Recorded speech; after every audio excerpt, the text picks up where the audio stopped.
everybody, it's Kelly and I'm back today with a two-page layout. So happy two-page Tuesday.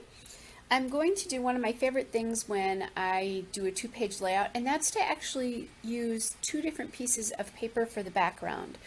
I don't often buy multiples of a paper, so that can be a little bit difficult if I'm scrapping a two-page layout because I can't necessarily use the same background to carry it across the page. So this is a great example of how I'm going to do that. I'm taking these photos, and there's a large class photo there and then 4 smaller photos, and I'm trying to decide how I want to arrange these on this page here. I'm thinking about using that border strip there to separate the photos somehow, and then I remember that I actually have another border strip, so I can actually use that as well to help separate all of these photos. Now I have to trim this one a little bit because I wasn't quite as careful not getting the main background paper on this second border strip there. So the polka dot paper there is L Studio Noteworthy, and it's paper number 6. And then that gorgeous blue paper, which I would love to get lots of that, but I bought it in a kit, is the Noteworthy paper number 3. Basically, I'm going to use mostly noteworthy pieces here, but a few other things. All right, and then the border strip is from paper number 6 as well. It's the border from that polka dot paper. So instead of doing a full border across, I decided to cut this into like little pieces here.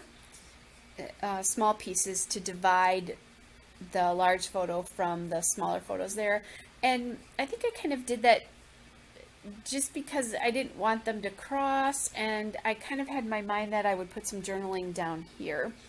So I'm starting to do that there. That piece right there is a die cut from the Noteworthy collection, and those are called Bits and Pieces. And then I like that banner there, how that just kind of echoes the polka dot on the other side, so it kind of brings that in. And then I put a tag or a tab on there that says today, and then a little arrow that says check this out. And then I'm working with some pieces here to do a cluster on that piece right there, and I'm kind of going to go through and finish this page and then work on the other page first, which I'll sometimes do. I'm looking at those epoxy stickers, and those are epoxy stickers from the L Studio Noteworthy collection. Thinking I might use those there. So this is about my grandson's first week of kindergarten, and that piece on the left there is a print of his schedule for the week. So I thought that might be fun because it kind of shows what classes he's in. And then I'm just going to add these die cut pieces here. I have that little ticket for journaling, and I also have that memo piece on the other side to journal on too. So you won't see me journal in this particular case. I'm not going to do that because that's a little bit too much information going out onto the internet actually. So I decided not to talk about that because later on, like in the memo piece there, I talked about what school it is and those kinds of things. Sometimes I like to be a little bit protective of those kinds of things, but you know, I like how that the colors really came from the schedule there because it's a rainbow basically. And I did find that little heart epoxy sticker there, so I put that down to get some red in there. And then on the other corner of the ticket opposite, there's an epoxy sticker that says noteworthy, just because this is pretty noteworthy. It was his first week of school, and it was a nice way to use up 2 of those pieces.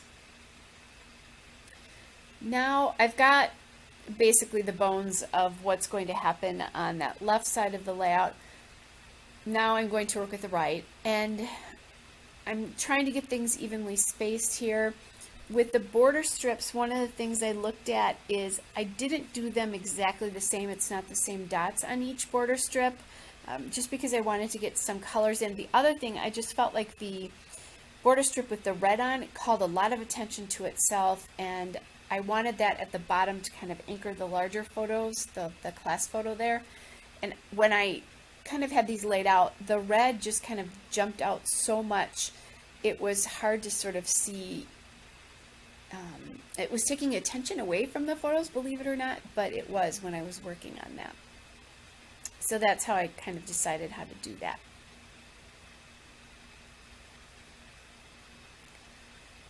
All right, so now I'm just using the guidelines on that grid paper to help me lay this down, and I love this color paper. It's such a beautiful blue. I'm gonna have to go out on the internet and see if I can find that collection.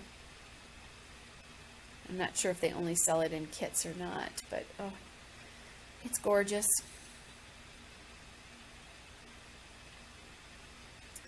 All right, so again, just trying to decide, because I don't have a paper or a border strip below, and I probably could have run that one vertically and then continued the other one horizontally on the other side or something like that. I could have done that, but I didn't think of that until later, when some things started to bother me about this page, actually. But I won't spoil that ahead of time.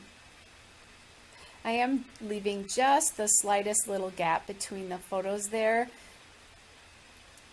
They're awfully busy, some of them are, so I decided that if I just left a tiny little gap, that would help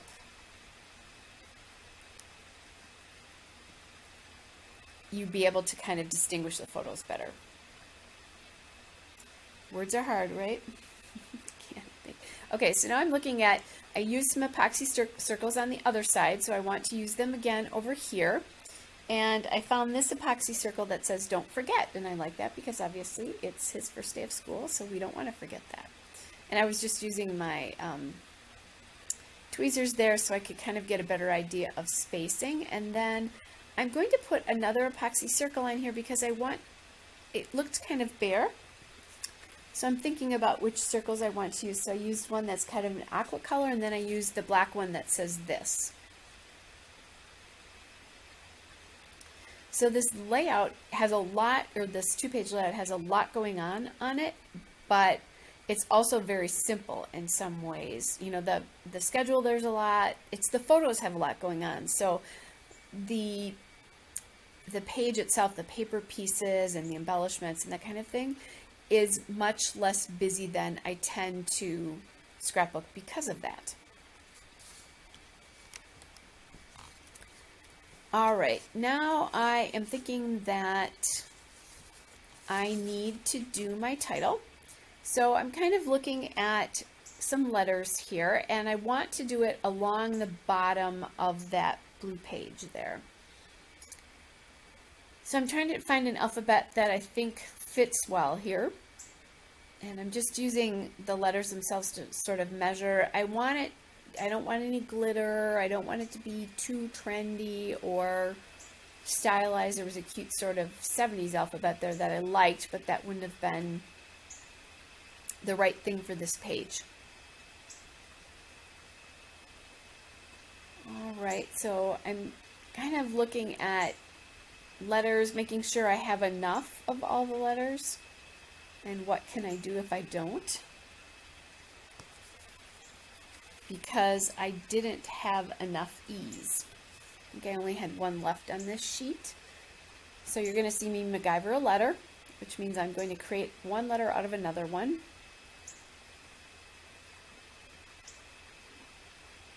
And I'm just using my wax paper to get this lined up. And there you're going to see my little trick. I'm going to use a C to create an E. Sometimes I use a period in there. In this particular case, I used, I don't know if it's a comma or whatever it was on the sheet.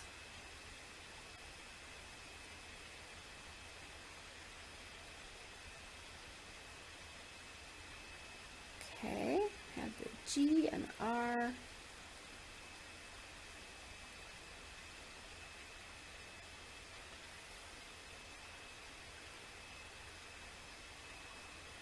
go.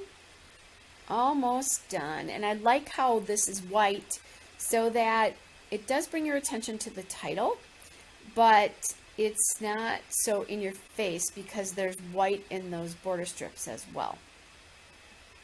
And I think that kind of helps balance that title a little bit. This is a foam alphabet from the Paper Studio.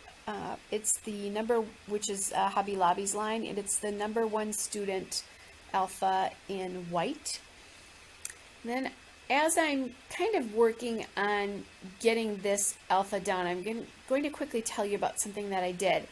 When I shut the camera off, I did not really love that space to the right of the memo. As I said earlier, what I could have done is I could have left the border strip almost completely whole and made it horizontal or vertical, and then brought one out on the other side and made that memo fit and the banner fit into that space there, but I didn't do it, and this is too late.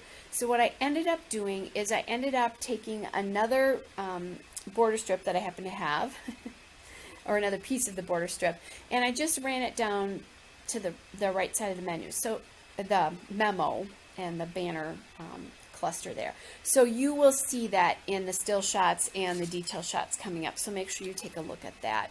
Sometimes those things happen where I think of something afterwards and I've already shut the camera off. And honestly, for the 30 seconds and the trouble and the length that it would take for me to get that uploaded because it's broken apart, it's not worth it in my process. If I did this for a job, it would be, but you know, I just enjoy doing this for all of you, and it's a lot in the upload piece. So anyway, that explains why I didn't do that. So now I'm just showing you that, how the layout looks together. As I said, there is journaling on it now, but you won't see that. I am really just about done here, so there's a still shot and a couple of detail shots coming up. Hope you guys are well, and I'll be back again with another layout soon. Bye.